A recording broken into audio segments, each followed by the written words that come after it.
Good morning, students. Myself Beena going to teach you physics. We have already started the live classes. Together with the live classes you will get the video classes also. As far as possible you try to attend the live classes. I hope you all are keeping safe at home. Here I start with the first chapter. It is the turning forces. You have studied about forces from lower classes. The complete definition of force is, it is a push or pull which changes the state of rest or uniform motion along a straight line, or changes the direction, or changes the dimension or shape of the body. For all this you can give the examples. First point, force can start motion. When you kick a ball at rest, it starts moving. You can give several examples of the same type. Then force can stop motion. Force can change the direction of motion. When you kick a ball, its direction changes. When a ball which is coming towards you is kicked, it goes in another direction. So force can change the direction. Force can change the dimension of the body. Okay, when you squeeze a lemon, its shape changes. So including all the effects of force, we can define force is a push or pull which can change the state of rest or motion or direction or dimension of a body. We are going to discuss about the motion caused by forces. When force is applied on a body at rest, it starts moving. Different types of motion we are going to discuss about. First one is translational motion. When force is applied on a rigid body, if all the particles of the body moves by same distance, we can call it as translational motion. It means all the particles of the body moves by same distance in a straight line. That is also important. In a straight line, all the particles cover equal distance. Listen to the example.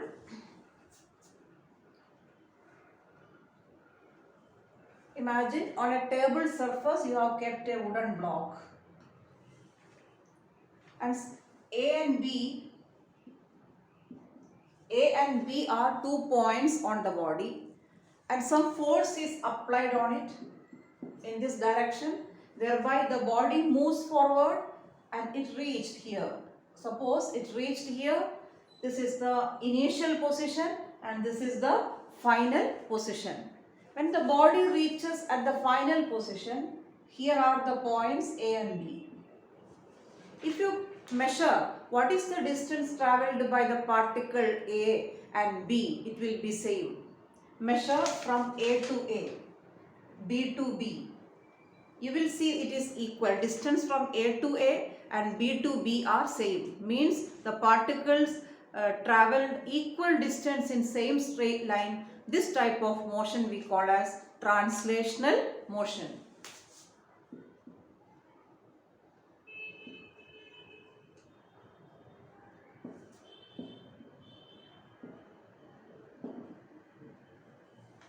So it happens when a rigid body moves along a straight line and all the particles cover equal distance. Then let us see what will happen on a body which is pivoted at a point or fixed at a point. See the diagram. Consider a body which is pivoted at the point O or fixed at the point O. Or the body is pivoted so that it can turn around O. On such a rigid body, if you apply some force, for example at this point an upward force is applied, then the body can't go upward or the body can't go in the direction of the force. Instead, the body will turn in anti-clockwise direction. Means the force produced rotation on the body. This type of motion we call as rotational motion.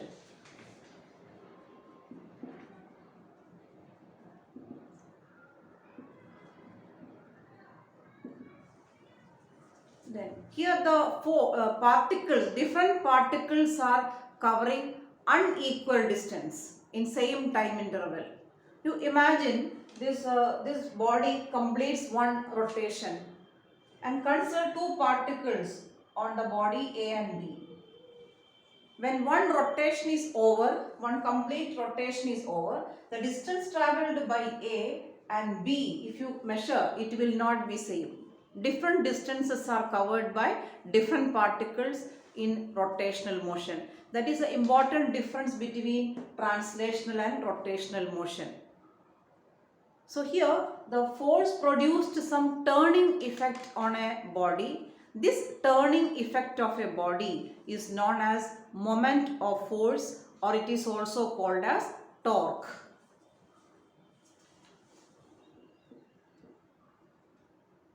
Moment or torque. Moment or torque is the capacity of a force to turn a body either in clockwise or anti-clockwise direction. Consider another example. A pivoted body at O and a force is applied at another point here.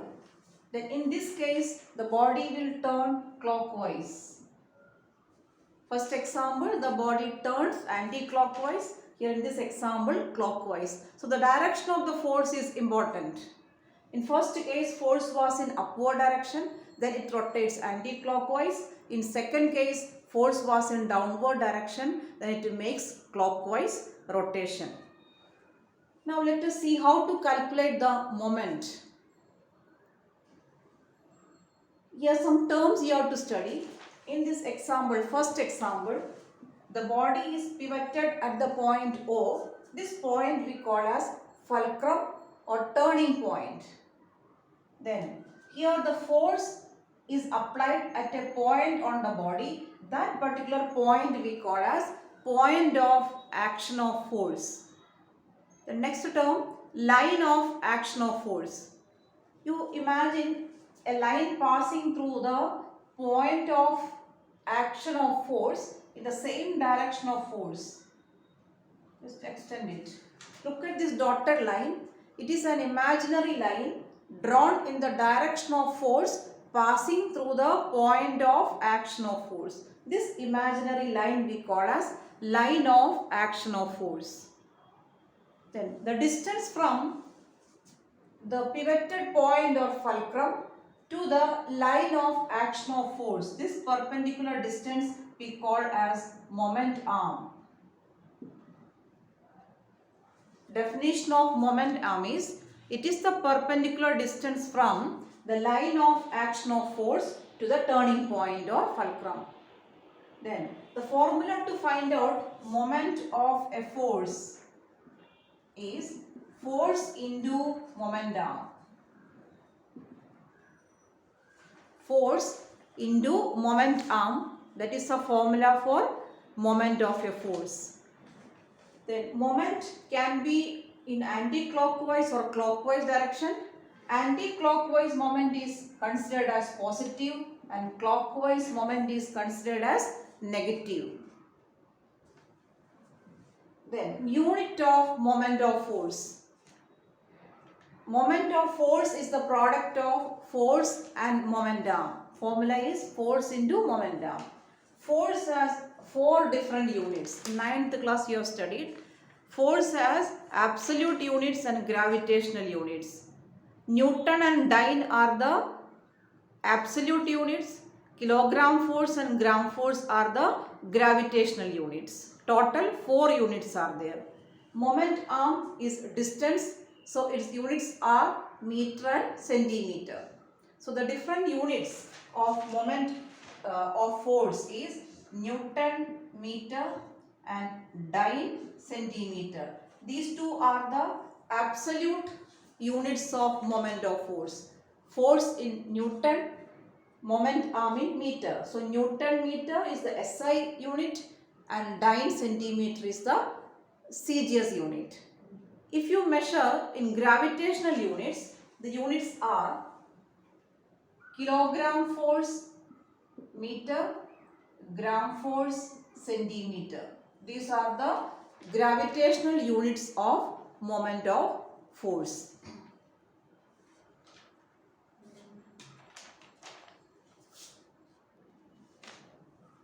Now let us see what is the relation between Newton meter and dyne centimeter. We can derive the relation in this way. 1 Newton meter is equal to 1 Newton into 1 meter. Then 1 Newton is equal to 10 to the power 5 dynes. 1 meter is 100 centimeter. That means 10 to the power 9 centimeter.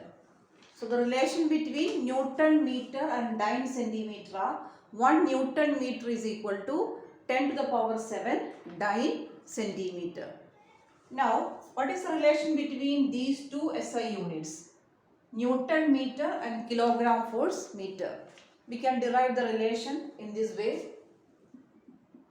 1 kilogram force meter is equal to 1 kilogram force into 1 meter. Convert kilogram force into Newton. 1 kilogram force is 9.8 Newton, or approximately we take it as 10 Newton into 1 meter. So answer is 10 Newton meter. 1 kilogram force meter is equal to 10 Newton meter or 9.8 Newton meter. Similarly, we can derive a relation between dyne centimeter and gram force centimeter. See the derivation. 1 gram force centimeter is equal to 1 gram force into 1 centimeter.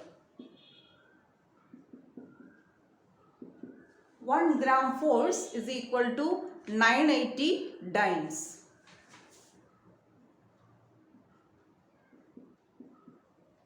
Into 1 centimeter. It is equal to 980 dyne centimeter. So these are the relation between different units. Now we can see some examples for moment of force. Some examples for moment of force from our day-to-day life. Look at the diagram. This is the door which is fixed on the wall with the help of some hinges. And width of this door, suppose it is 2 meter.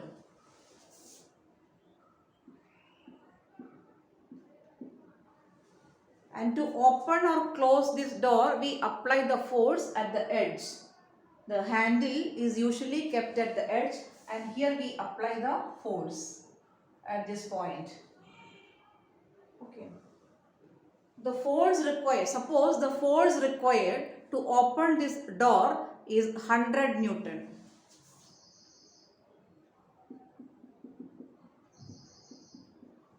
With 100 Newton force, you can either open or close the door if you are applying the force at this point.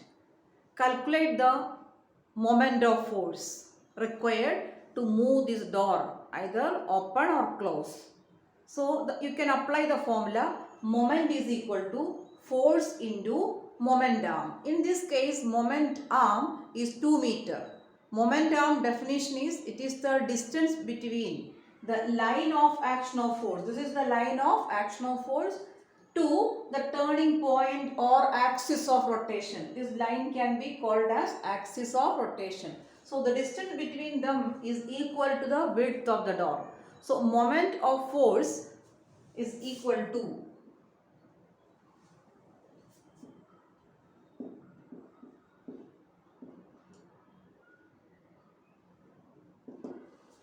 Moment of force is force into momentum. 100 Newton into moment arm 2 meter. 200 Newton meter is the moment required to move this door. This moment is steady, constant. The moment required to move the door either in clockwise, to rotate the door in clockwise or anti-clockwise direction, that is a fixed value 200 Newton meter. Whether the force is applied here or at any point, with the 200 Newton meter moment, the door can move. You know, moment depends on two factors. It depends on force and the momentum. Now, same question, we will see what difference it makes if you apply the force at the middle of the door to open or close. Come to the numerical. Suppose the force you are applying at the midpoint. Then how much force is required? We can calculate it. Use the formula moment is equal to force into momentum. Moment, already you know how much is the moment needed to turn the door, that is 200 Newton meter is the moment. Force is unknown, and in this case moment arm is half of width of the door. This point where force is applied is the midpoint of the door. So this moment arm is half of the width of the door, that is 1 meter. So force you will get as 200 Newton. See the difference. For the same door, if the force is applied at the edge or on the handle, you have to give only 100 Newton force. But if you are applying the force at the midpoint, you have to apply 200 Newton force, double force. Why you have to apply more force if you are trying to open a door or gate by giving the force at the midpoint or somewhere other than the edge? The reason is this moment required is constant. This is constant value. If this moment arm is greater, in the first case moment arm is greater, so less force was required. In second case, moment arm reduced, then more force is required. Very important point to remember. In these cases, moment is constant. If the moment arm is kept greater, force required will be less. I hope it is understood from the numerical. This is the reason why the handle of the door is always kept at the edge.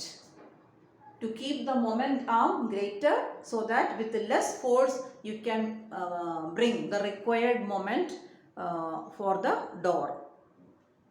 Now, same question. If you apply the force at a point on the axis of rotation, what will happen? Look at this point.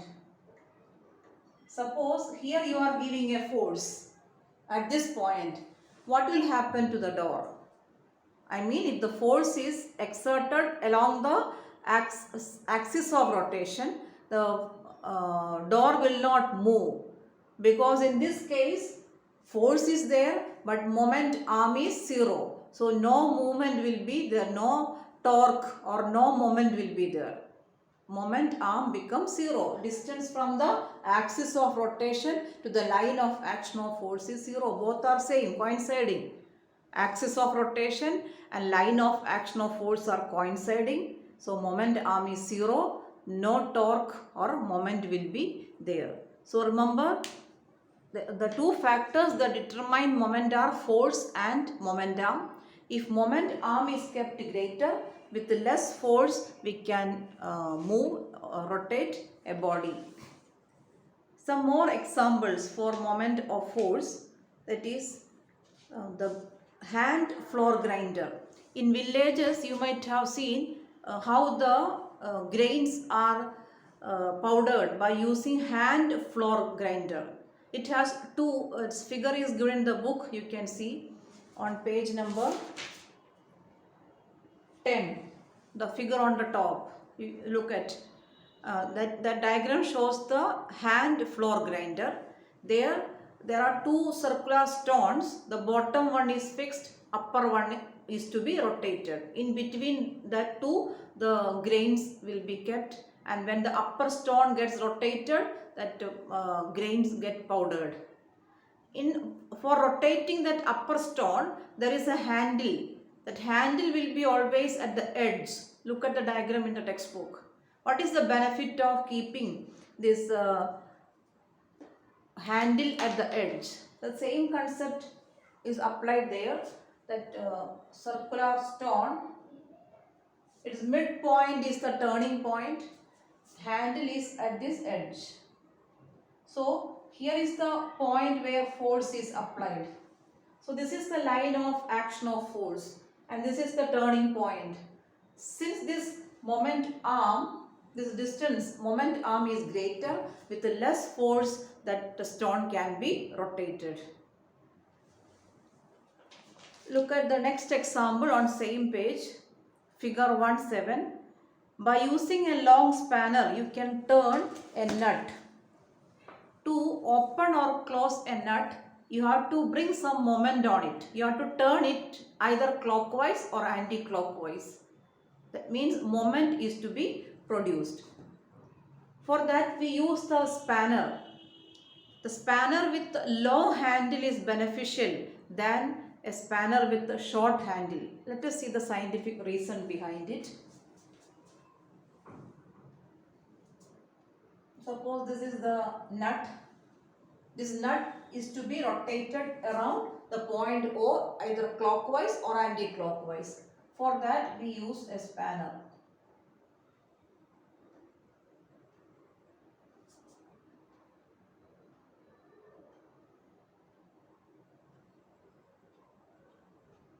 This is the spanner, this is the turning point, and we apply the force always at the edge of the handle. So the benefit of having a long handled spanner is, in this case, moment arm is greater. Here is the force. So this is the line of action of force. This is the turning point. So longer the handle, longer will be the moment arm. So with less force, you can turn the nut. Same example. Can you tell, holding at the edge of the spanner or somewhere in the middle, which is beneficial, which is which gives more benefit? Answer is holding at the edge. If you are applying the force here, the moment arm is greater or maximum, so force required will be less. If you are holding somewhere here in the middle, this moment arm decreases, then more force is to be applied. Next example is steering wheel. When the driver turns the steering wheel with a single hand, he is applying the force either in upward direction or downward direction. Accordingly, the steering wheel turns clockwise or anti-clockwise. And the midpoint of the steering wheel is the turning point. The next example, the pedal of a cycle.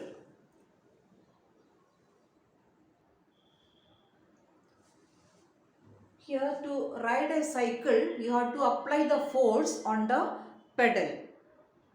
And how the long pedal helps you. Look at the diagram. While riding a cycle, you have to apply the force on this pedal. Here is the pedal, and you are applying the force here. When you apply the force, this bigger wheel gets rotated. This is the turning point. So the moment arm is this distance, length of the pedal, that is the moment arm, distance from the line of action of force to the turning point. So if this moment arm is greater, that means if you use a longer pedal, with less force you can rotate this wheel.